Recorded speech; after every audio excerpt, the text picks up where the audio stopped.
শরবতও কেউ আমাদের দিল না। আমি বুঝলাম আমাদের আশাতে ওনারা মোটেও খুশি নন। আমি সজীবকে বললাম, মাগরিবের নামাজের আর মাত্র 10 মিনিট আছে। এরই মধ্যে আমার দোয়াগুলো পড়ে মুখস্থ করতে হবে, কারণ এটা আমার প্রথম কাজ। ভয় পেলে চলবে না।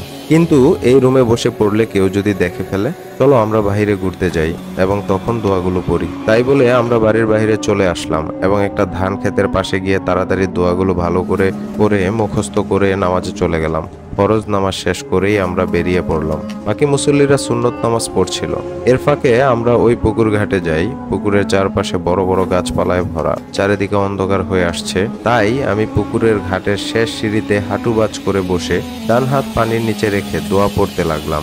আর সজীব হুজুরের নির্দেশ মতো আমার বাম হাত তার 2 হাত দিয়ে শক্ত করে চেপে ধরে দাঁড়িয়েছিল। প্রায় 5 মিনিটের মধ্যেই আমি বুঝতে পারলাম আমার হাত ধরে কেউ পানির নিচে টেনে নিয়ে যেতে চাইছে। সজীবও টান খেয়ে একটু কেঁপে উঠল, আমায় আরো শক্ত